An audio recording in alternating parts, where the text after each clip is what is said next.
Assalamualaikum warahmatullahi wabarakatuh. Innal hamdalillah nahmaduhu wa nasta'inuhu wa nastaghfiruh wa na'udzu billahi min shururi anfusina wa sayyiati a'malina. May yahdihillahu fala mudhillalah wa may yudlil fala hadiyalah. Wa asyhadu an la ilaha illallah wahdahu la syarikalah wa asyhadu anna Muhammadan 'abduhu wa rasuluhu la nabiyya ba'dah. Subhanaka la ilma lana illa ma 'allamtana innaka antal alimul hakim. Allahumma 'allimna ma yanfa'una wanfa'na bima 'allamtana wa zidna ilman ya rabbal alamin. Alhamdulillah, para jamaah semua, ikhwan dan akhwat, santri dan santriwati, a'azzani Allahu wa iyyakum. Pada kesempatan malam yang berbahagia ini,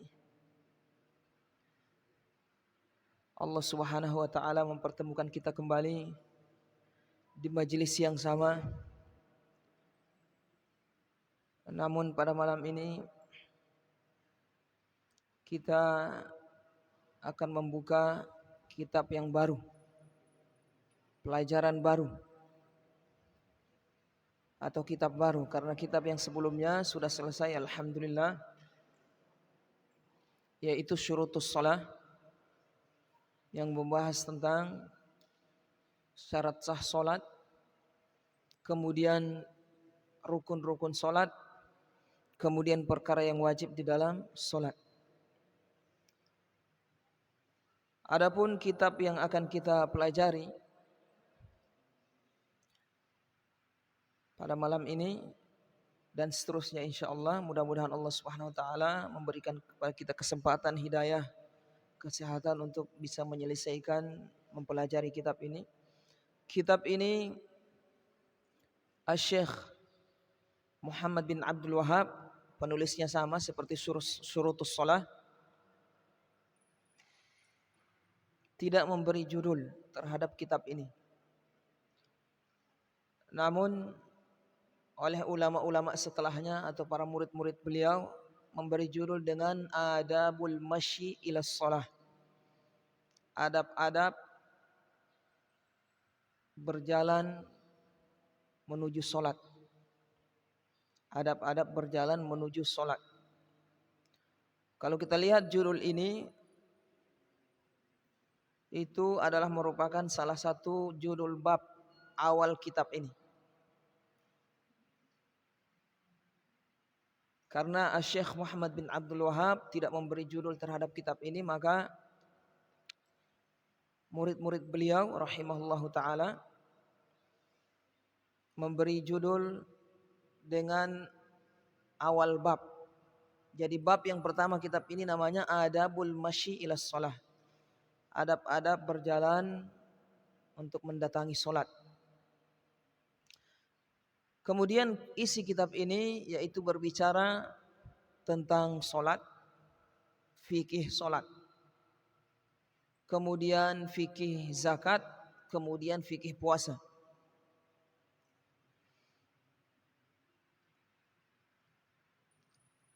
Kemudian namun di kitab ini agak melebar pembahasannya dari kitab yang sebelumnya, yaitu Syurutus Shalah.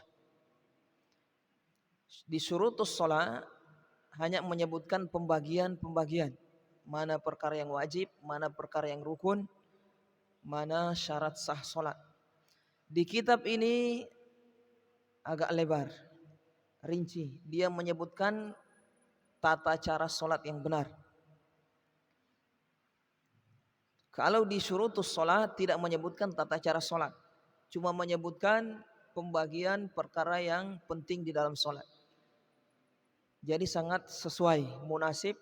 Setelah menyelesaikan Syurutus Shalah, kita mempelajari kitab Adabul Masyi ila Shalah.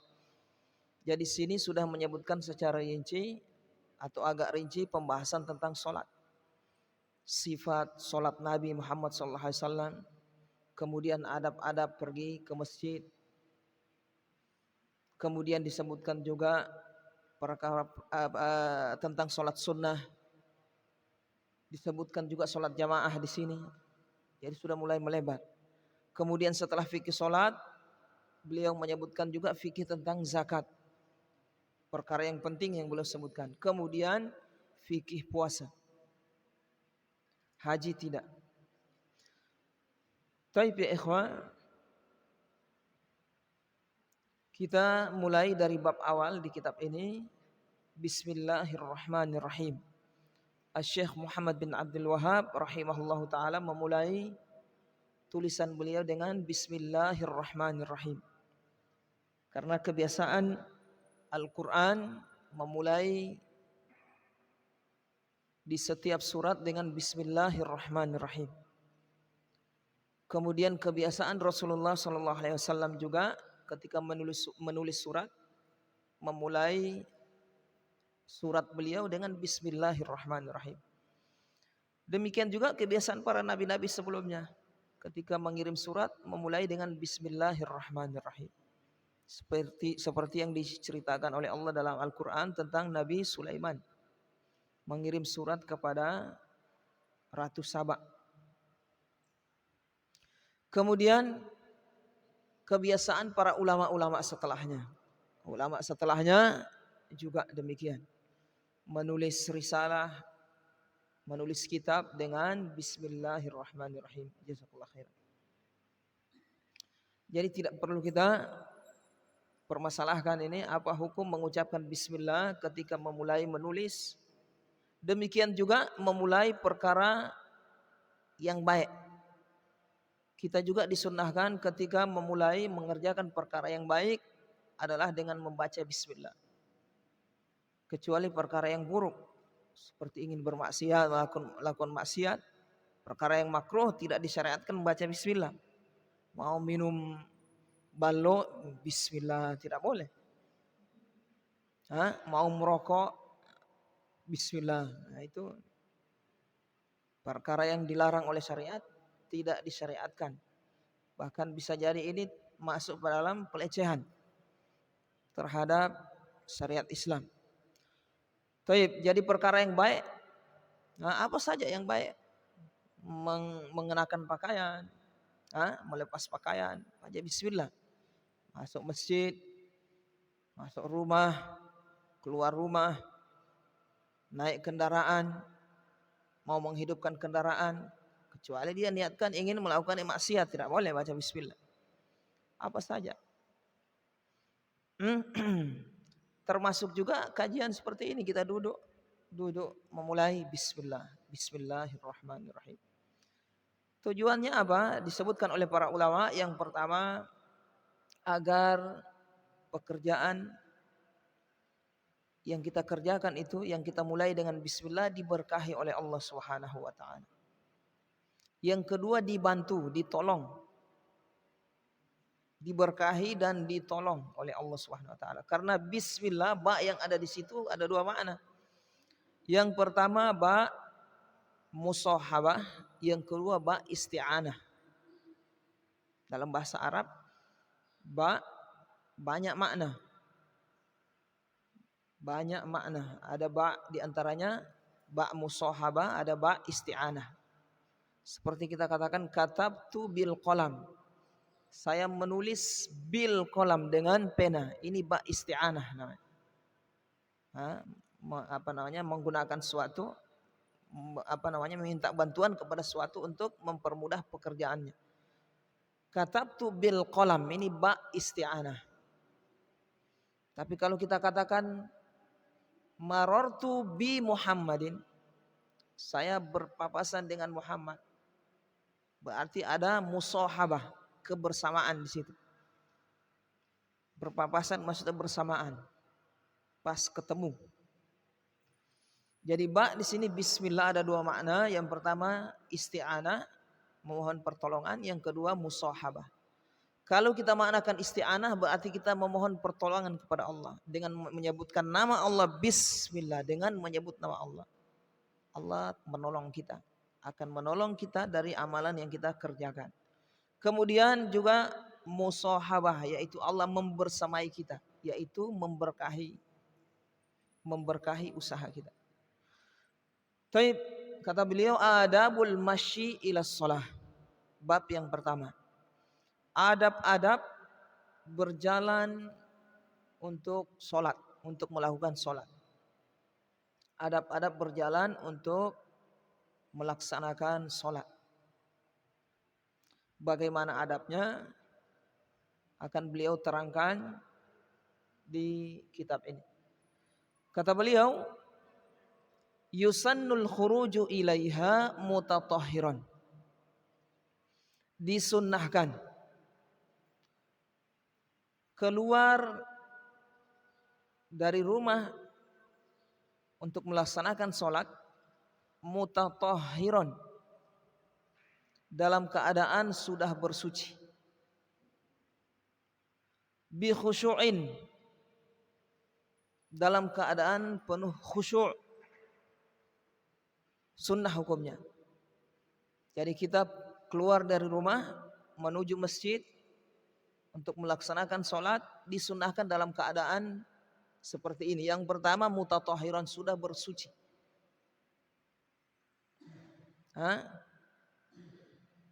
Ini yang sunnah, kondisi yang paling afdol daripada kita berhadas dari rumah atau ada najis nanti di masjid baru berwudu. Ini kurang afdol. Jadi yang afdol adalah pahalanya lebih banyak kita bersuci dulu dari rumah, suci dari hadas dan suci dari najis. Bi khusyu'in, kemudian dalam kondisi khusyuk, penuh khusyuk ketika melangkahkan kaki keluar dari rumah menuju masjid. Liqaulihi sallallahu alaihi wasallam, berdasarkan sabda Rasulullah sallallahu alaihi wasallam, idza tawaddaa ahadukum fa ahsana wudu'ahu thumma kharaja 'amidan ilal masjidi fala yushabbikanna baina asabi'ihi fa innahu fi salatin. Jika salah seorang di antara kalian berwudu, kemudian dia memperbagus wudunya, fa ahsana wudu'ahu, memperbagus wudunya, kemudian dia pergi keluar dari rumahnya amidan ilal masjid, sengaja berniat ingin menunaikan sholat di masjid, fala yushabbikanna baina asabi'ihi, maka janganlah dia memasukkan jari jemarinya ke jari yang lain. Begini, yushabbikanna, tasbik namanya, tasbikul asabi. Janganlah dia memasukkan jari jemarinya satu sama lain. Fa innahu fi sholatin, karena dalam kondisi seperti itu dia terhitung sholat. Subhanallah. Taib. Nah ini kita jelaskan sedikit. Jadi seseorang yang ingin menunaikan sholat, melaksanakan sholat, disunnahkan melakukan muqaddimah. Harus ada muqaddimah ya ikhwan, pengantar. Sama seperti kita ingin menemui raja, menemui pejabat, menemui orang yang penting, orang besar. Itu kita persiapan dari sisi mental, sudah persiapan, pakaian bersih, rapi. Kalau perlu tidak ada yang nempel di pakaian dari kotoran, di badan juga demikian. Nah ini apalagi kita ingin menghadap Rabbul Izzati wal Jalal, sang pencipta alam semesta, di dalam sholat kita. Maka hendaknya kita melakukan muqaddimah ini, pengantar, sehingga kita masuk di dalam sholat kita dalam kondisi yang paling bagus, lahir dan batin. Makanya ya ikhwah dan akhwat sekalian, mengapa kita susah untuk khusyuk di dalam sholat? Termasuk penyebabnya karena tidak melakukan muqaddimah dalam sholat. Boro-boro langsung sholat, artinya tidak ada persiapan. Hah? Harus ada persiapan. Persiapannya apa? Mentalnya. Dia akan menghadap Rabbul Izzati wal Jalal, Allah di dalam salatnya ini. Bukan sekedar berdiri, ruku, sujud, tapi ini akan menghadap Allah sang pencipta alam semesta. Maka dia persiapan, membersihkan hatinya, batinnya, dan membersihkan lahirnya. Kalau orang yang merasa seperti ini, dia akan khusyuk di dalam salatnya itu. Bermunajat kepada Allah di dalam salatnya khusyuk dia. Tapi ini mulai keluar dari rumah ingatannya dunia. Perjalanan cerita tentang dunia. Masuk di masjid cerita lagi yang tidak bermanfaat. Nanti sudah takbir baru pasang niat misalnya. Setelah itu apa? Khusyuknya susah. Kenapa? Karena tidak melakukan muqaddimah. Di antaranya muqaddimah yaitu dari sisi lahir apa? Berwudu duluan. Dari rumah memang. Persiapan dari rumah akan menghadap Allah Subhanahu wa taala. Kalau kita lihat nilai-nilai atau kita ambil manfaat nilai-nilai di dalam wudu itu sebenarnya isyarat agar kita mensucikan batin kita. Agar kita mensucikan batin kita. Lihat kita wudu, yang dibersihkan apa? Tangan. Tangan ini yang biasa banyak apa? Orang kalau melakukan kegiatan apa yang dia pakai? Kaki apa tangan? Kebanyakannya pakai tangan. Bisa jadi sempat berbuat maksiat dengan tangannya. Kemudian setelah itu apa? Wajah.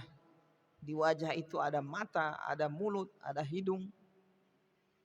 Itu alat-alat yang biasa gunakan untuk bermaksiat kepada Allah. Kita bersihkan dengan wudu itu. Kita tahu di dalam wudu ada keutamaan. Disebutkan dalam hadis akan diampuni dosa seorang hamba pada akhir tetesan wudunya. Inda akhiri qatril ma'i, sampai pada akhir tetesan air wudu tadi itu yang menetes di anggota wudunya. Nah ini apa ini? Membersihkan yang lahir. Kemudian apa lagi? Setelah wajah apa? Setelah wajah apa Abdullah? Setelah membasuh wajah apa? Nah, tangan. Setelah tangan, kepala, masuk telinga. Telinga itu dengar yang tidak bagus. Dengan membersihkan itu insya Allah akan mengampuni dosa-dosa kita yang kita lakukan dengan telinga kita. Kemudian setelah itu kaki juga berjalan untuk melakukan perkara yang tidak baik. Nah sudah suci, lahir kita suci dengan ini, maka itu ada isyarat kita mensucikan batin kita, hati kita juga. Karena ini akan menghadap Allah Subhanahu wa taala dalam salat. Ada isyarat kita harus mensucikan juga batin kita. Makanya doa yang kita baca setelah wudu apa? Allahumma ja'alni minat tawwabina wa ja'alni minal mutatahhirin. Ya Allah, jadikanlah aku hamba yang banyak bertobat dan banyak bersuci. Tobat berarti isyarat apa ini? Membersihkan batin. Mutatahhirin membersihkan lahir. Lahir batin. Batin kita harus kita bersihkan. Makanya kadang mau sholat ini susah untuk khusyuk, yaitu karena masih kotor. Masih hasad, masih iri, masih dengki, dendam kepada saudaranya. Masih melakukan dosa, maksiat dan seterusnya. Tidak bertobat kepada Allah SWT. Ini isyarat kita bersihkan dulu. Supaya begitu kita masuk di dalam sholat, angkat takbir, tenggelam kita khusyuk menghadap Allah Subhanahu wa taala. Taib. Juga isyarat ini Allah sebutkan dalam Al-Quran. Jadi sebelum ini perjumpaan kita di dunia dengan Allah itu ya di dalam sholat. Isyarat kita harus mensucikan hati kita juga ketika berjumpa dengan Allah di akhirat. Yauma la yanfa'u malun wala banun. Hari yang tidak bermanfaat harta dan anak-anak. Illa man atallaha biqalbin salim. Kecuali orang yang mendatangi Allah dengan hati yang salim, yang selamat, yang bersih. Mendatangi Allah di akhirat, mempertanggungjawabkan kelakuan-kelakuan kita di dunia. Nah, di dunia kita sudah diajarkan oleh Allah Subhanahu wa taala, sebelum kalian berjumpa dengan aku di akhirat, ada tempat perjumpaan yang kalian melatih diri kalian di situ sebelum berjumpa hakikatnya di sana. Yaitu di dunia, aku ajarkan kalian bagaimana berjumpa dengan aku. Yaitu di sholat. Makanya sebelum mendatangi sholat, bersihkan dulu hati kita, lahir batin. Dengan wudhu lahir. Batinnya dengan bertobat, istighfar kepada Allah Subhanahu wa ta'ala. Nah, yusannul khuruju ilaiha mutatahhiran, disunnahkan ketika keluar dari rumah kita sudah bersuci. Suci dari hadas, suci dari najis, juga suci batin kita. Bi khusyu'in, disertai khusyuk, melakukan perjalanan dari rumah ke masjid. Khusyuk, berdasarkan sabda Rasulullah SAW yang disebutkan tadi, yang beliau sebutkan tadi. Dan kata beliau di sini, kata Rasulullah SAW, fala yushabbikanna baina asabi'ihi. Jangan dia memasukkan jari jemarinya satu lain ketika dia dalam perjalanan pergi ke masjid. Ini bukan cuma itu yang dilarang, ini cuma contoh. Karena orang zaman dulu biasa kalau dalam berjalan itu biasa kalau ingin mainkan sesuatu, biasa tangannya yang dia kasih main-main gini. Nah, kasih masuk. Kalau kita biasa kerak juga, ini makruh hukumnya. Jadi yang disunahkan kondisi kita pergi ke masjid itu tunduk, khusyuk, karena akan menghadap Allah Subhanahu wa taala. Termasuk kasih main-main tangan, apalagi ngelempar, teriak-teriak, ini sudah tidak baik, lebih buruk lagi. Sampai teriak-teriak, apalagi dalam kondisi lari-lari. Biar lambat, enggak usah lari-lari, santai aja. Masuk, kalau lari-lari antum masuk ke soft, ngos-ngosan, nafasnya sampai tidak karu-karuan, akhirnya tidak khusyuk. Santai aja. Ya. Wa ayyaqula idza kharaja min baitihi, dan hendaknya dia mengatakan ketika dia keluar dari rumahnya, walau li ghairis shalah. Ini doa juga walaupun di luar salat, walaupun tidak ingin pergi ke masjid. Berarti doa ini umum, bisa untuk dipakai keluar dari rumah untuk ke masjid atau ke tempat kerja atau ke tempat lain. Ketika mau keluar rumah. Apa itu? Bismillahi amantu billah. Wa'tasamtu billah. Tawakkaltu ala Allah. Wala hawla wala quwwata illa billah. Sudah hafal? Abdullah? Ini yang lafaz yang ada tambahan. Kalau yang biasa kita hafal Bismillahi tawakkaltu 'alallahi wala haula wala quwwata illa billah. Riwayat yang lain ada tambahan seperti tadi yang beliau sebutkan di sini. Tapi kalau riwayat yang kita hafal yang pendek itu tidak ada masalah. Bismillahi tawakkaltu 'alallahi wala haula wala quwwata illa billah. Disebutkan dalam riwayat itu, sambungan dalam hadis itu, fatanaha anhu syaitan. Ketika seorang hamba keluar dari rumahnya mengucapkan Bismillahi tawakkaltu 'alallahi wala haula wala quwwata illa billah, maka setan itu menyingkir. Setan menyingkir. Dia tidak mengganggu kita, maksudnya. Doa luar biasa ini, subhanallah. Bismillahi, dengan menyebut nama Allah. Ya Allah, disertai dalam dengan menyebut nama Allah, maksudnya memohon perlindungan kepada Allah, pertolongan, kemudian keberkahan. Tawakal tu, aku bertawakal kepada Allah, serahkan urusanku kepada Allah, harapanku kepada Allah. Wala haula wala quwwata illa billah, tidak ada daya dan upaya kekuatan sebab apapun yang diupayakan oleh manusia ini kecuali billah, kecuali itu datangnya dari Allah. Allah yang bantu sehingga terwujud. Allahumma inni, lanjutan doa itu, Allahumma inni a'udzubika an adilla au udalla, an au azilla au uzalla, an azlima au uzlama, an ajhala au yujhala alayya. Doa setelahnya, Allahumma inni a'udzubika, ya Allah aku berlindung kepadamu, an adilla, untuk agar tidak tersesat,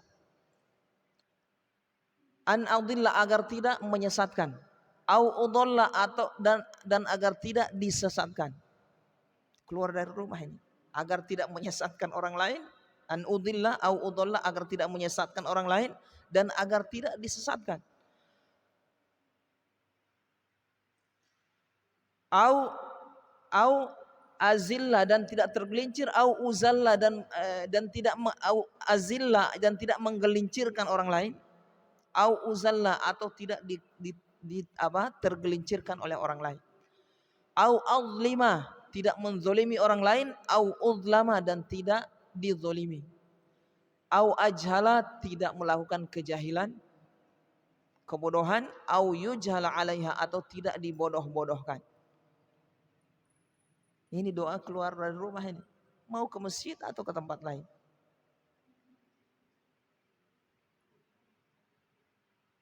Allahumma inni a'udzubika an adilla au udalla, an azilla au uzalla, an azlima au udlama, an ajhala au yujhala alayya. Di Hisnul Muslim ada. Ini kalau kita lihat zikir-zikir ini, kadang banyak di antara kita yang tidak terlalu perhatian. Ini sebenarnya tujuan utamanya ya ikhwah, untuk mengaitkan hati kita dengan Allah Subhanahu wa taala. Supaya hati kita itu selalu tersambung dengan Allah Subhanahu wa taala. Karena ibadah Allah syariatkan itu untuk mengingat Allah Subhanahu wa taala. Setan itu selama kita berzikir dia tidak bisa masuk. Tidak ada ruang dia untuk menggelincirkan orang yang sedang berzikir. Kapan dia punya kesempatan untuk menggelincirkan orang, mengajak dia berbuat maksiat? Kapan? Ketika seorang hamba itu dalam kondisi lalai. Kalau dia tidak istighfar, dia tidak berzikir subhanallah, dia lalai mikir yang lain, lalai dari memikir Allah Subhanahu wa taala, maka setan masuk. Setan masuk di situ, kesempatan dia. Kalau hati kita buruk, kalau hati yang buruk akan welcome, menerima ajakan tersebut, akhirnya berbuat maksiat. Tapi kalau hati yang selalu waspada, dia berzikir, ketika dia lalai, setan ajak, kadang dia tergelincir, dia lalai lagi, sadar lagi. Kata Allah dalam Al-Quran, innal ladzina taqaw idza massathum ta'ifatun minasyaiton tadzakkaru. Sesungguhnya orang yang bertakwa itu ketika mereka digoda, dibuat lalai oleh setan, tadzakkaru, mereka segera sadar. Ya kadang terjerumus, namanya manusia, tapi setelah itu dia sadar, istighfar kembali. Fa idzahum mubsirun, lalu mereka sadar dan meneruskan zikirnya kepada Allah Subhanahu wa taala. Jadi mari kita berzikir para ikhwan dan akhwat semua, jangan lalai. Mau duduk astagfirullah subhanallah, itu setan tidak bisa masuk itu. Setan itu menanti-nanti kapan kita lalai berzikir. Kalau kita lalai, masuk dia. Mau motong ikan, bersihkan itu, astagfirullah, astagfirullah, subhanallah. Itu setan tidak bisa masuk. Itu yang Allah inginkan dari kita. Selalu kita ini berada dalam kondisi yang selalu berzikir kepada Allah. Allah suka. Tapi kapan kita lalai, masuk setan. Taib. Nah ini zikir. Wa ayyamsya, kata beliau, wa ayyamsya ilaiha bisakinatin wa waqarin. Dan kondisinya yamsya ketika berjalan keluar dari rumahnya menuju masjid, Yamshi berjalan bisakinatin dengan sakinah tenang, wawakor tenang. Apa bedanya sakinah dan wakor? Kalau sakinah dijelaskan oleh para ulama gerak-geriknya. Dari sisi gerak-gerik. Dari sisi gerak-gerik. Sakinah tenang. Kalau wakor kondisinya. Tidak kelayapan kesana kemari pandangannya, tunduk dia, itu namanya wakor. Jadi dengan sakinah, tenang, berjalan tenang, khusyuk, pandangan menunduk, tenang. Dalam kondisi hati akan merasa apa ini? Berjumpa dengan Allah Subhanahu wa taala. Akan berjumpa saya dengan Allah ini dalam salat saya. Sunnah hukumnya. Orang yang kondisinya seperti ini, muqaddimah seperti ini, ketika masuk dalam sholat akan khusyuk dia. Beda orang yang lalai, ketika mau masuk sebelum sholat lalai, main. Biar sudah qomat masih kejar-kejaran. Lah Allah. Ya santri. Usahakan sebelum iqamah antum sudah siap. Perhatikan. Imamnya susah, sudah berdiri imamnya, mereka masih mau mondar-mandir sana sini. Ingat ya, santri semua. Sebelum qomat kalau bisa antum sudah duduk semua di sini. Bagi di qomah antum sudah berdiri.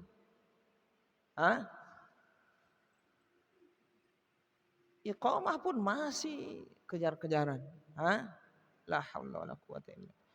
Kemudian kata beliau, wa idza sami'tumul iqamata, kemudian kata beliau liqaulihi sallallahu alaihi wasallam, berdasarkan sabda Rasulullah sallallahu alaihi wasallam, idza sami'tumul iqamata famshu wa alaikumus sakinata.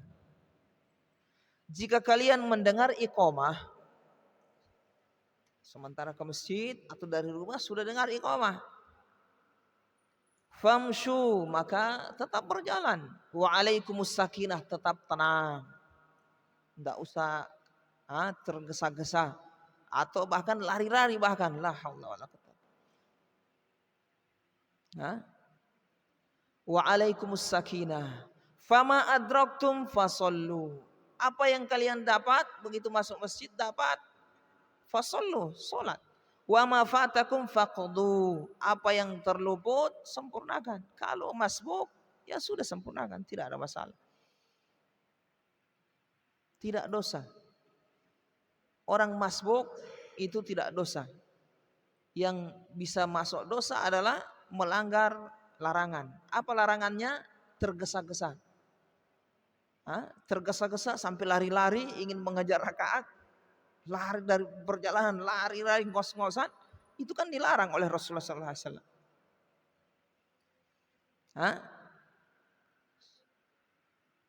Makruh hukumnya.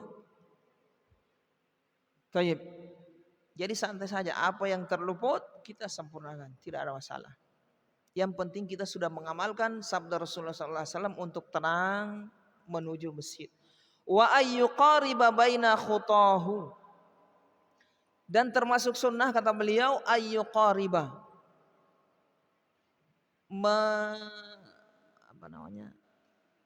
merapatkan baina khutahu,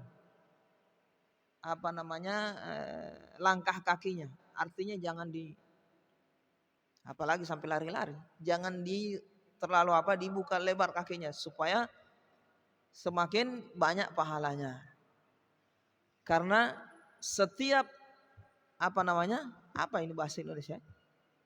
Langkah kaki, setiap langkah kaki, banyaklah langkah kaki itu terangkat derajat, dihapus dosa. Subhanallah. Ya Allah ya Rabbi. Zat yang maha penyayang. Kita ini kan melakukan dosa terus menerus. Tapi zat yang maha penyayang memberikan kita kesempatan, peluang yang sangat banyak di dalam ibadah kita. Ada pengampunan dosa di situ, ada tambahan pahala.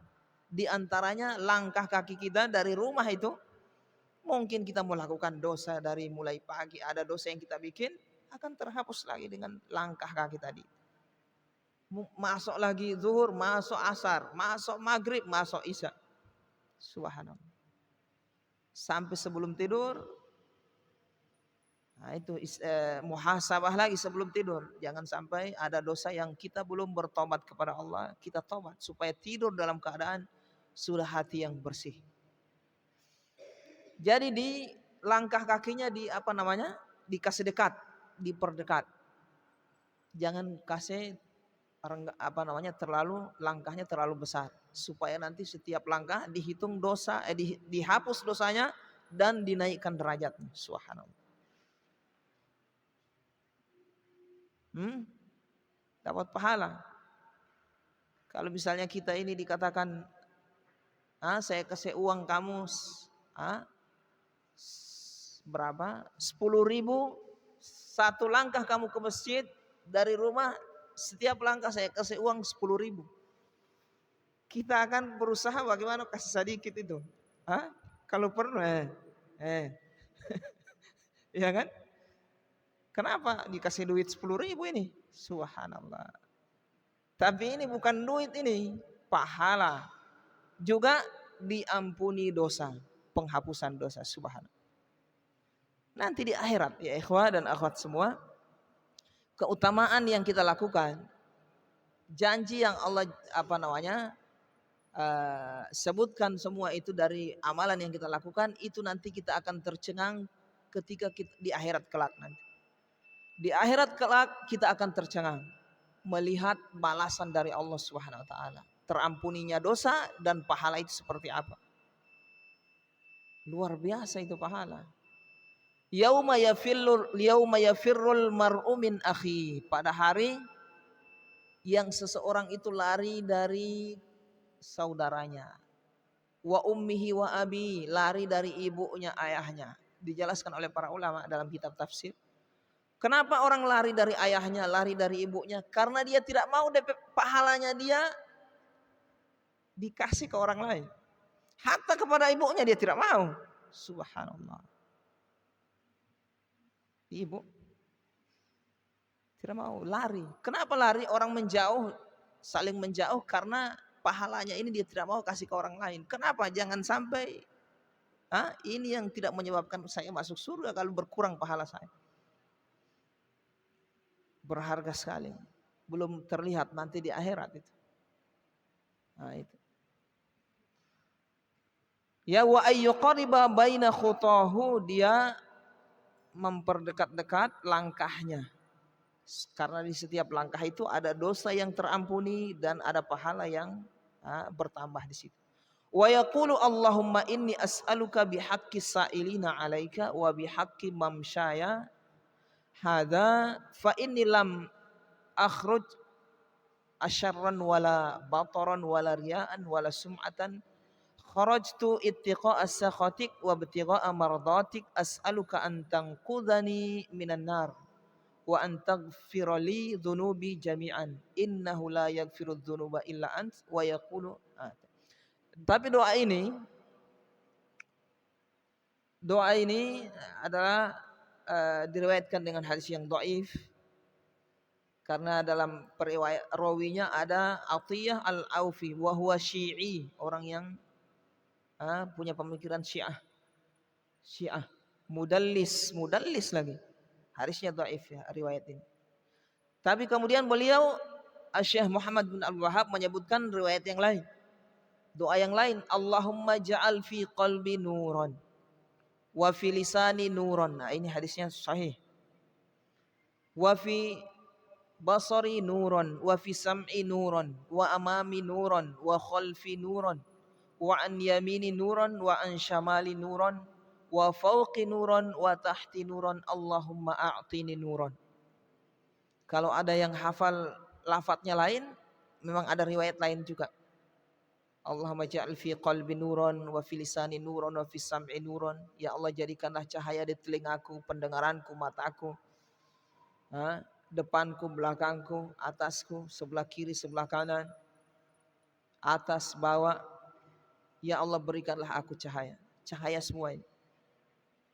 Ustadz, ini cahaya maksudnya apa? Cahaya itu ya fungsinya untuk apa? Untuk menerangi di kegelapan dan juga sebagai hiasan. Antum tahu bahwasanya cahaya itu punya keutamaan, menerangi di kegelapan malam dan sebagai hiasan. Taib ya ikhwah, sudah masuk azan ya? Hah? Kita akhirkan kajian kita. Mudah-mudahan Allah Subhanahu wa taala menjadikan apa yang kita dengarkan, kita simak, kita baca menjadi ilmu yang bermanfaat, dan Allah Subhanahu wa taala menerima amalan kita ini dan melipat gandakannya, mengampuni dosa-dosa kita. Kita tutup dengan membaca doa kafaratul majlis. Subhanakallahumma bihamdika asyhadu an la ilaha illa anta astaghfiruka wa atubu ilaik.